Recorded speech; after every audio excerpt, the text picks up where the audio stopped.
DepEd Vision. We dream of Filipinos who passionately love their country and whose values and competencies enable them to realize their full potential and contribute meaningfully to building the nation. As a learner-centered public institution, the Department of Education continuously improves itself to better serve its stakeholders. DepEd mission: to protect and promote the right of every Filipino to quality, equitable, culture-based, and complete basic education where students learn in a child-friendly, gender-sensitive, safe, and motivating environment. Teachers facilitate learning and constantly nurture every learner.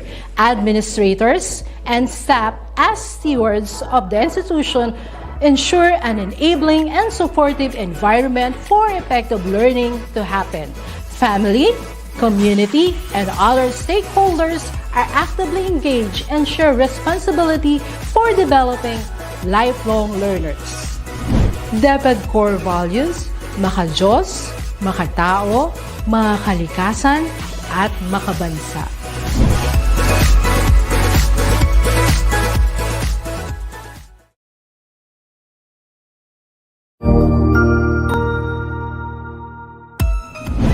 Mabuhay! Good day to all! I am your tutor Madge. Welcome to ETUlay, a free online tutorial, an initiative of the Department of Education, Information and Communications Technology Service, Educational Technology Unit, ICTS EdTech. This program is aimed at helping and assisting learners from kindergarten, senior high school, ALS, Alive, and SPED learners. Aside from answering the modules, the ETUlay is offering programs which you will surely look forward to. Together with our parents and teachers, the ETUlay will bridge the gaps where difficulty and ease meet in learning new knowledge and skills. So, let us prepare our modules, pen and paper. Ready your mind to see and hear worthwhile and interesting lessons. Let us now study and learn, together with our volunteer online tutors. Tara na!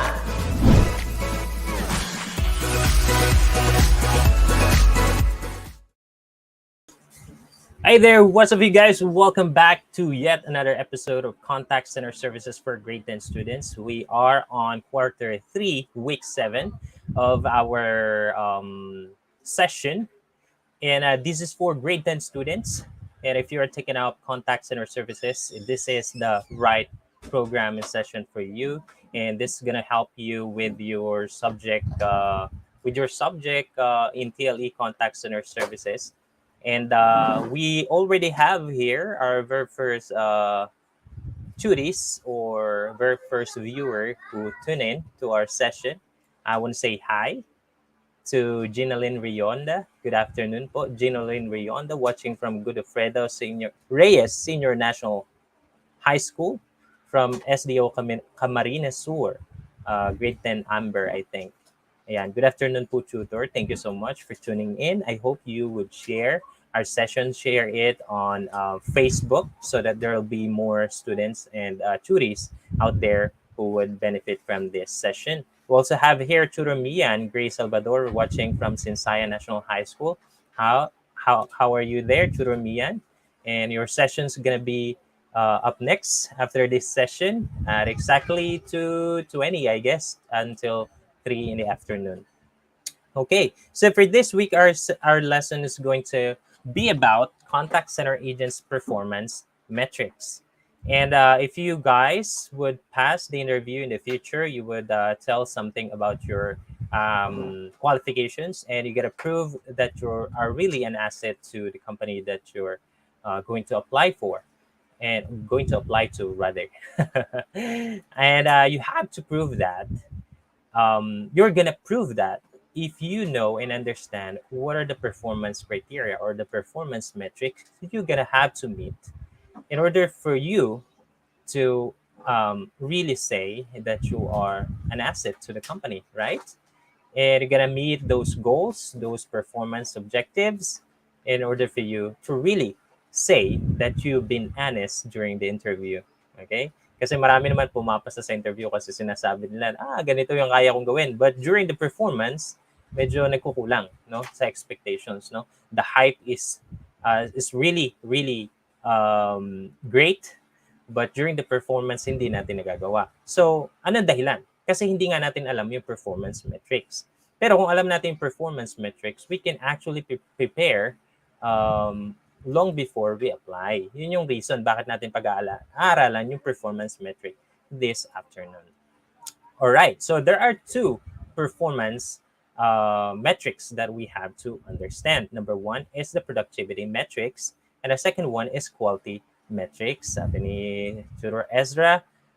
Good afternoon po, Tutor T. Kati Ali, hi po, Tutor T. Thank you so much. Tutor Ezra, thank you so much for tuning in.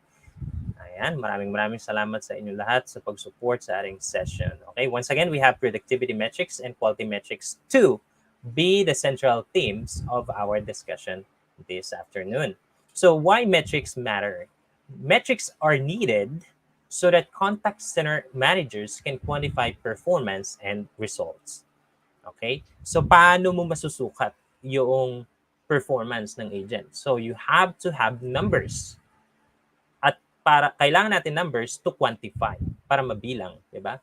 Kaya merong mga tinatawag na key performance indicators that we are going to discuss dito rin sa ating session today. All right. So, dalawang uri ng performance metrics, di ba? So, under ng productivity metrics, ito yung tinatawag na quantitative metrics. It refers to the number of calls per hour. Ayan. So, may bilang ng tawag per hour na kailangan mong ma-meet kapag ahente ka na or agent ka na sa call center. So, pag hindi mo yun na-meet, ibig sabihin you are falling short of the metrics. Okay? Kung halimbawa 10 in an hour, you have to have 10 calls, successful calls in an hour. And you're gonna have to really do that. Okay? No matter what. But there are instances where it is really impossible to accomplish that. It depends on the concerns, the issues that you are going to solve. But there are actually workarounds so that you're gonna be able to meet your calls per hour. So, yun yung quantitative metric. So, binibilang ilang tawag sa isang oras. Di ba yung kaya mo? Okay, the next one is qualitative aspects. It refers to content, style, adherence to policy, etc. So, there are standards that you have to apply in order for you to really tell that your calls are quality. Di ba? Ayan, good afternoon from Dylan Bryce Esparagosa. Okay, nakikita ko right away your comments and we have private chats. Pa-shoutout ha, 340 hairdressing. Ayan, so tune in mamaya kay Tutor Ezra. Kung gusto niyo naman matutunan paano mag-hairdress, especially if you guys are really that kind of person who would really want to be in the what do you call this? In the corporate, diba, settings. You want to set up your own business. You want to be self-employed. Hairdressing is one of the best choices that you have out there. Diba? Yan. Kaya tune in kayo mamaya kay Tutor Ezra sa 340. Ito, sabi Tutor Ezra, 340 hairdressing. Erza, rather. Ayan. Yan. Hi, Ma'am Vicky Dawang. Good afternoon, Tutor T. Good afternoon, Ma'am Vicky. It's so nice to have you guys here supporting our session. All right. Okay, let's proceed. So I have here, this is actually real script that I asked from a former coworker of mine when I was yet working in a healthcare company, though I had to change the name of the call center or the healthcare company for privacy purposes. This is my friend Tin. I don't have a real picture of her. So for the purpose of this presentation, we're just gonna read this, and I hope you guys would read along with me so that you're gonna have a hang or a feel of a call center experience, because we are having this our very first mock call in this session, di ba? Mock call, wala akong ka-partner, wala akong ka-tandem right now, so I hope you guys would read along with me. All right, so this is Tin. Okay, let's read. Let's start. And kindly share our live po. Thanks so much. And pa-share naman ang live natin para mas dumami ang ating mga duties and mga viewers na makikinabang sa ating mga sessions. Okay, let's read it. Hello, thank you for calling Happy Healthcare. This is Tin. Can I have your name and date of birth, please? Okay, I want you to pay attention to the elements that Tin is elements that teen are asking dito sa ating mock call na ito. Alright, let's proceed with the caller. Hi, this is James Barlow and my date of birth is 10/25/1980. Sorry for the typo right there. Thank you for that information. How can I assist you today? I just like to check the status of my wheelchair order, please. Sure, let me assist you with that. Can I have your account number, please? Okay, it's ABC1234. To confirm that, that is Alpha Bravo Charlie 1234. Yes. Thank you so much. Okay, upon checking, your order was already processed and ready for delivery. It will be at your doorstep within 1 to 3 business days. Just keep your line open for notification, okay? Great, thank you. You're most welcome. And to double check, your delivery address on file is 52 Griffin Drive, Baldwinville, New York 13027. Is that correct? Yes, that is correct. Okay, thank you. Anything else I can assist you with today? That's all, thank you. You're welcome, James. And after the call, there will be a quick survey, okay? Sure, I will take that.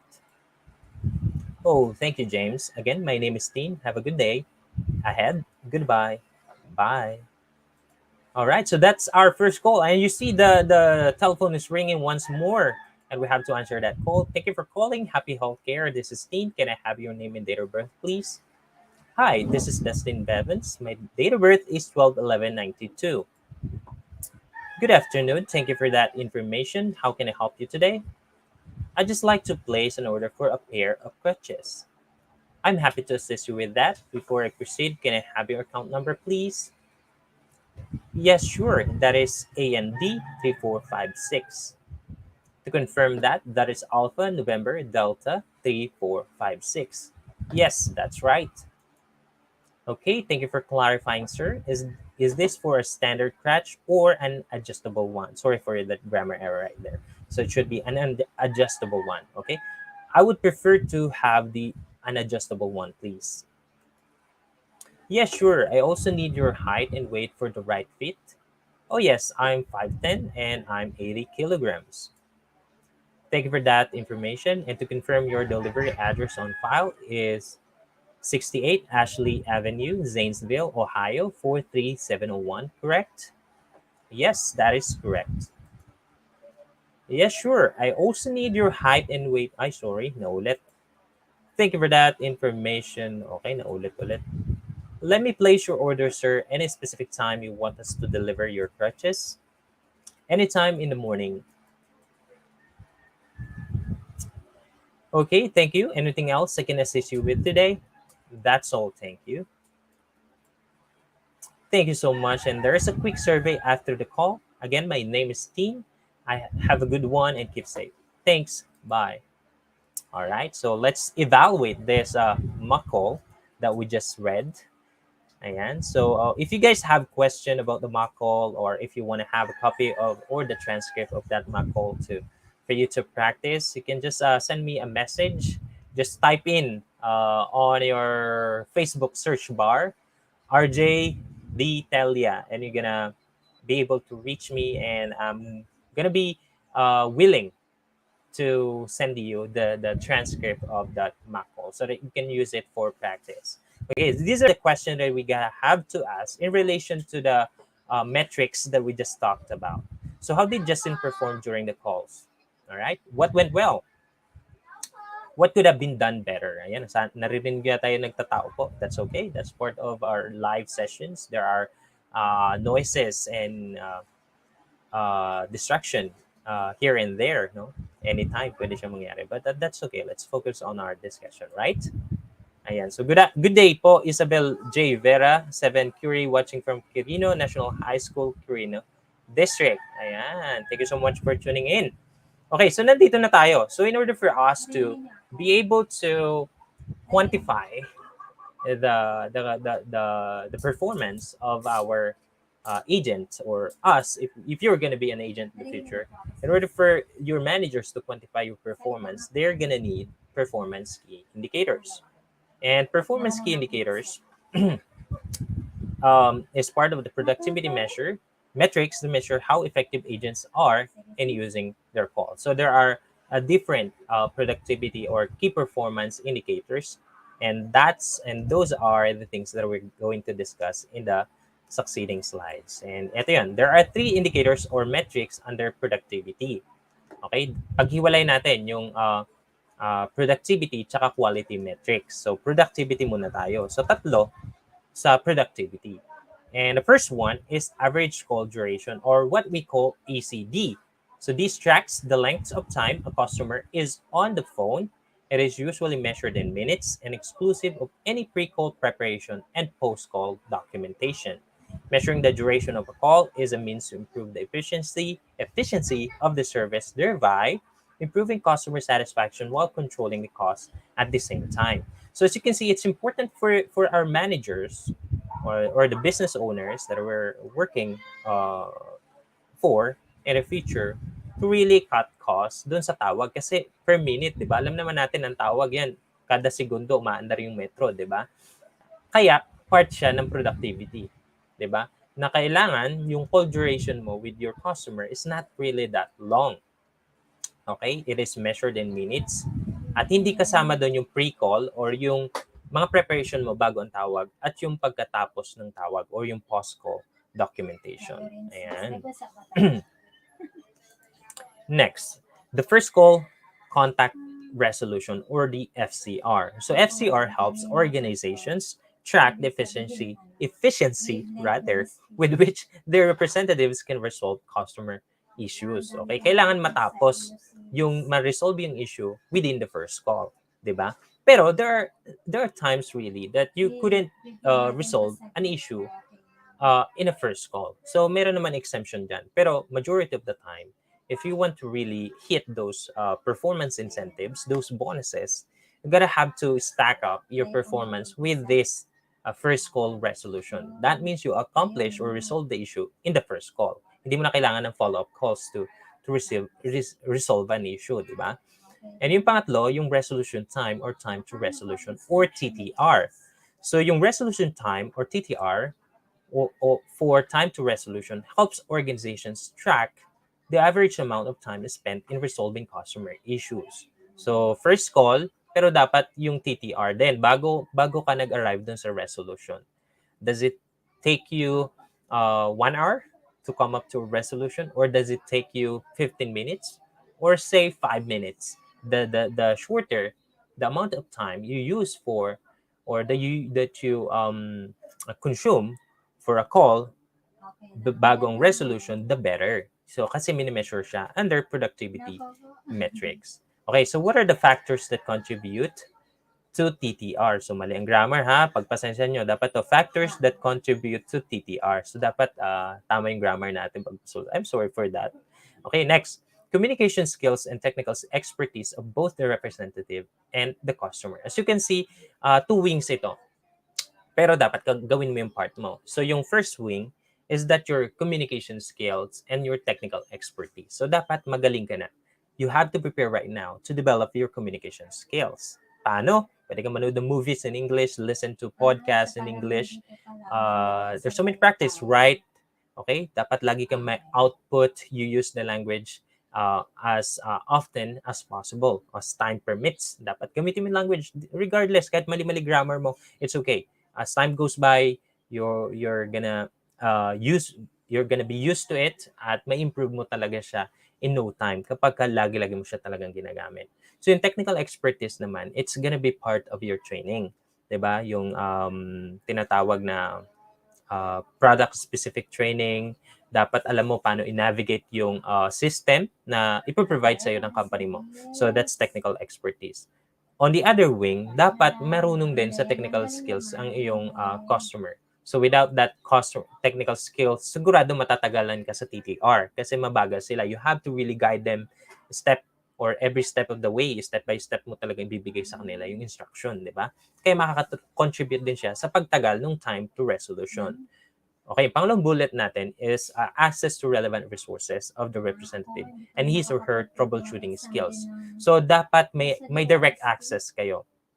Okay, kung wala man direct access, dito napaka-importante yung tinatawag na product knowledge. Okay? Dapat may product knowledge ka na magagamit mo talaga na hindi mo na kailangan tumawag ng kung sino-sino if there is an issue na kailangan mong isolve, di ba? So, good afternoon po, watching from Godofredo Reyes Senior High School, SU Camarines. Pangalan, Simyor Antenor. How are you, Simeon? I hope you are enjoying our session for this afternoon. I hope you find this helpful. And if you do, please share our session to other, or please share it on Facebook so that there will be more tutors and teachers who would benefit from this program. Okay, the third one is the caseload of representative and his or her diligence in following up customers played equation. Ayan, siyempre yung bigat o yung dami ng trabaho na kailangan i-accomplish ni agent doon sa issue na kailangan niyang i-resolve. So, ito yung mga factors that contribute to TTR. Eh, nagtagal pa ha. Excuse me for the grammar. Dapat the factors that contribute to TTR. Okay? Now, let's proceed with quality metrics. So, quality metrics refer to how well agents accomplish their tasks, especially their primary function as customer first contact. So, tatandaan natin to, napaka-importante. We are the customer's first contact kapag nagtrabaho tayo sa call center. At whenever they have issues, we are the first ones that they're gonna look for. At dapat ready tayo for that heavy responsibility upon our shoulders if you're really to gonna take on the challenge of becoming a customer service representative in the future. But of course, taking the challenge would always come with a great benefit or incentives on your part. And that is one, salary, maganda yung salary, and masarap magtrabaho sa call center. Medyo nightlife lang, but you'll get used to it kapag nandun ka na. So the first in our quality metrics is standards, di ba? So may mga standards, ito yung minimum acceptable level of performance. These are things or elements that should be always part of your call. So una, greetings. Dapat may greetings. Napansin naman natin si Tin, no, yung ating agent kanina, she greeted the customer, di ba? Tapos verification of name, date of birth, and address. So at least dalawa dito ma-verify mo. Kapag binigyan niya yung name, you would ask for date of birth or ask for address. Bakit natin tatanungin yan? Because we want to make sure that we're talking to the right person. Diba? We are talking to the owner of the account. So without them providing the date of birth and address, we could not continue entertaining them. Okay? Unless they provide their date of birth and address. Diba? Para mapatuloy natin yung tawag. Mapatuloy natin yung pagtulong natin sa kanila. Alright, so the third one is accuracy of information. You have to provide information that is actually what your company provides, di ba? Dapat hindi ka gagawa ng sarili mong information o gagawa ng sarili mong policy. Okay? Mamo-markdown ka sa QA pagka ganun. Okay? Standards are those elements that should be included or standard in every call by every representative. So, standards, ibig sabihin, dapat bahagi siya ng call. Madali lang naman siya, tatandaan, no? Greet your customer, ask for verification, date of birth, and address. And yung huli, na lagi nating wag dapat kalilimutan, dapat accurate yung information, and then dagdag pa. Dapat lagi na nating sasabihin na, is there anything else I can help you with after we resolve the issue? Ibig sabihin, dapat may pakita natin that we're willing to solve the concern. Ayan, sabi tutor Ezra out na ko prepare. Okay. Okay na. Alright, so let's proceed. Let's go revisit the mock call that we just did early on. Hello, thank you for calling. Happy Healthcare. This is Tin. Can I have your name in the web, please? Nakita naman natin na ginawa yun ni Tin. Verify niya yung name and date of birth. So at least two verification information or verifying information rather. Ayan. So ginawa niya rin niya kay Dustin Bevans. Okay. Ayan. Did you know that failing to include an element, especially that of asking or offering more help and assistance to customers before ending the call, can fail you in a QA or quality assurance so badly, even if you did perform so well in other elements of a call. Diba? So, ganun ka-importante yung statement na, what else can I help you with? Or is there anything else I can help you with before ending the call? Dapat hindi natin kakalimutan yun. Alright. So, in every call, ito yung pangalawa, yung objectives na kailangan ma-meet doon sa tawag na ginawa o doon sa tawag na ginawa ng customer mo para i-reach out yung kanilang service provider or yung company na nag-provide sa kanila ng product or service.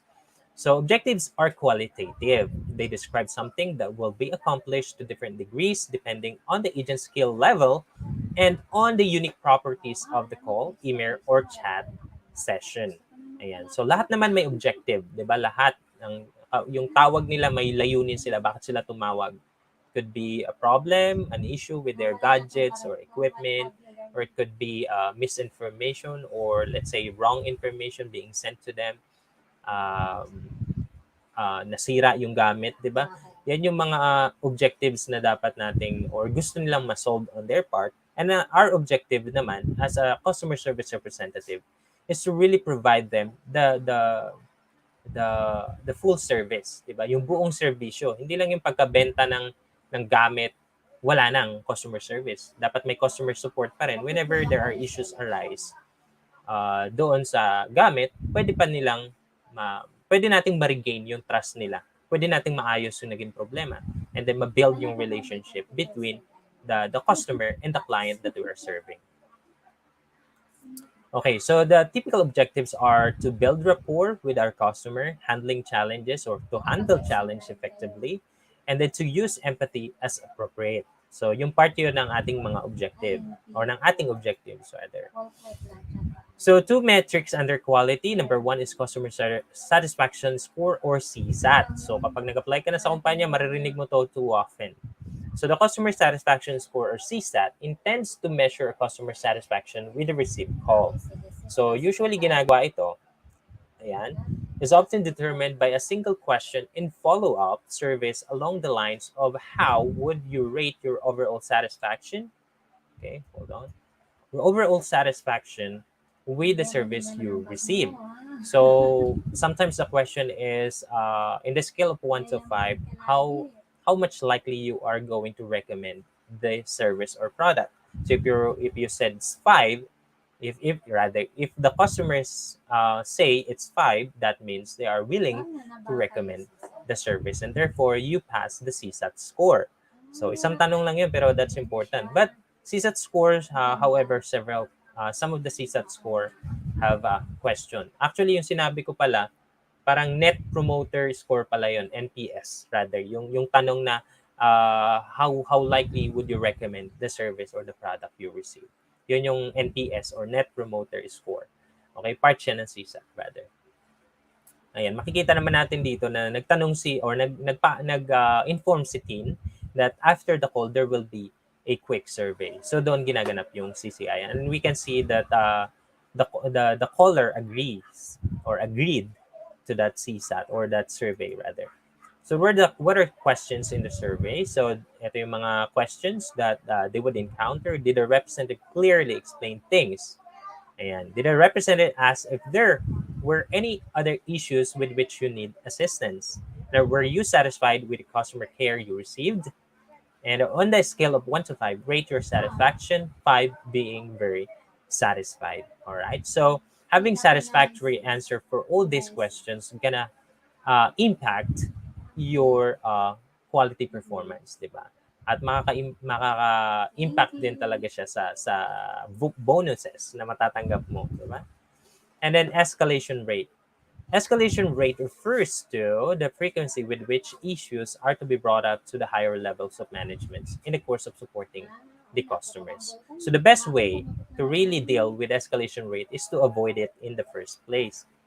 So dalawa lang naman yung dahilan na pwede nating ma-pinpoint bakit ba nagkakaroon ng escalation. The first one is that the customer realizes that the representative does not have the authority or knowledge required to resolve the problem or issues. Okay? Pangalawa, the customer has become angry and is speaking to someone of higher authority will be a prerequisite to calming this customer down. Okay? Dalawa lang yan. So, hindi ka competent o wala kang authority para ma-resolve yung issue.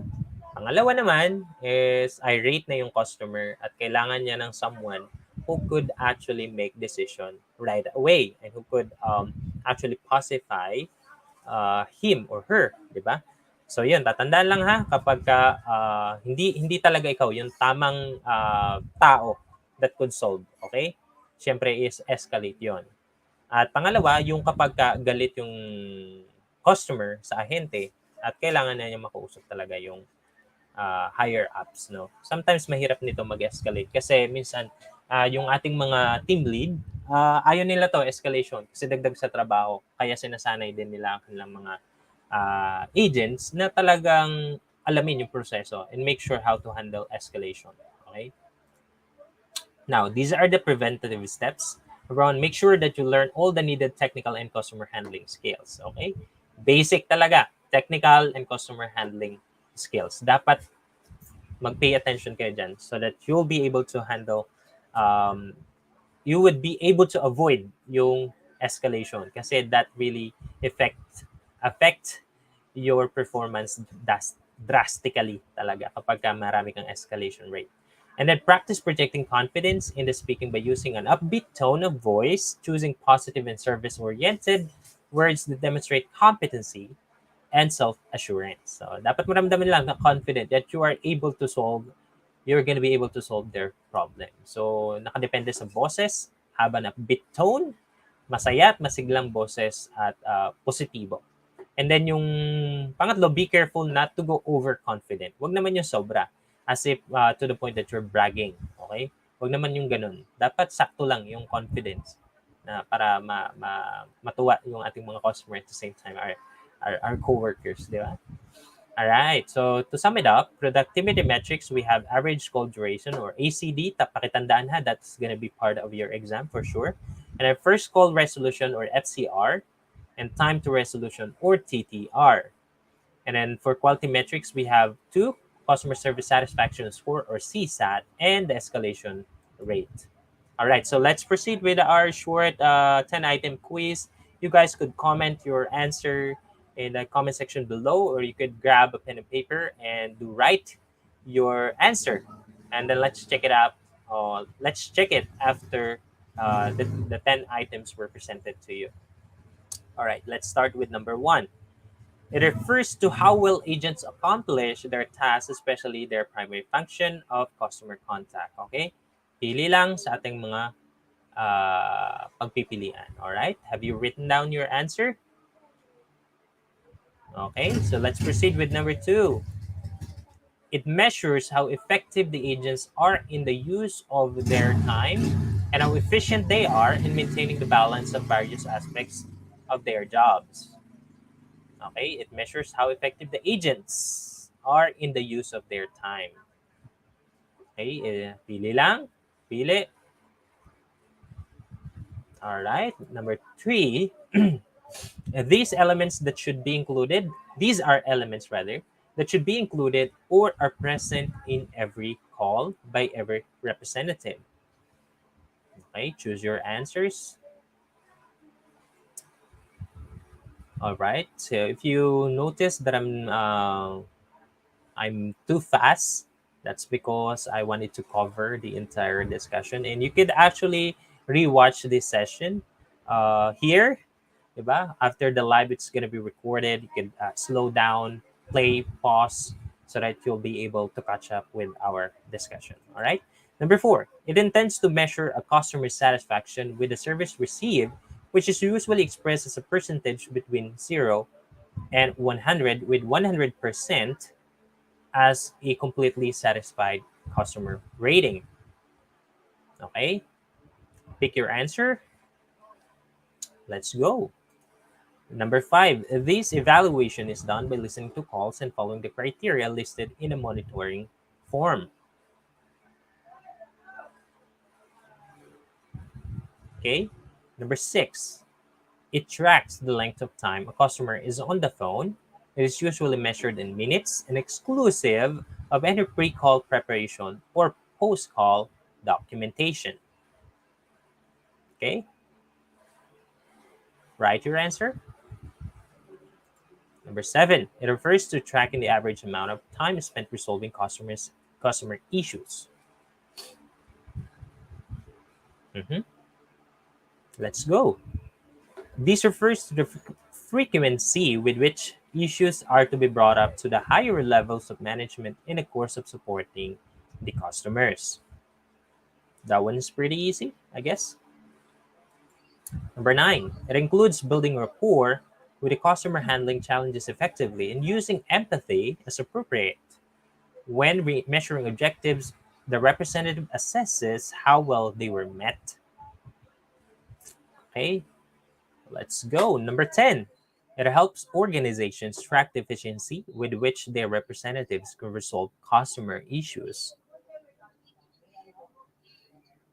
All right, you ready for the key to corrections? I'm gonna flash it on the next slide. In 3, 2, 1, let's go. And these are the correct answers. You're gonna have to, if you want to, take a screenshot of these answer and review it for or to help you in your real examination or quiz with your subject teacher. You can do that, and make sure to rewatch our session on our official Facebook page and our DepEd TV YouTube channel. And yeah, that's gonna be all for today. Thank you so much for tuning in. You could catch up to Ramian and Tutor Teresa on their front office services ETUlay tutorial session coming up next at exactly 2:20.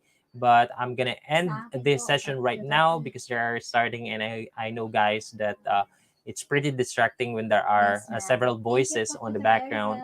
But I hope you guys got something new from this session, and I'm so happy to be part of your third quarter.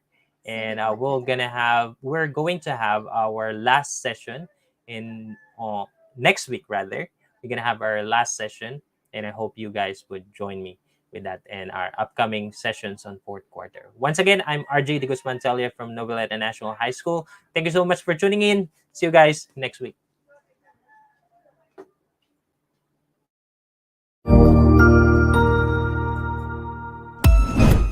Ang husay naman! Natapos mo ang iyong tutorial session kasama ang iyong mahusay na ETUlay tutor. May bago ka bang natutuhan? I-share na yan gamit ang hashtag #ETUlayLevelUp. Huwag aalis ha, dahil may susunod pang programa na pwede mo ring panoorin at salihan. Dahil naghihintay na ang iyong mga tutors. Happy learning dito sa ETUlay!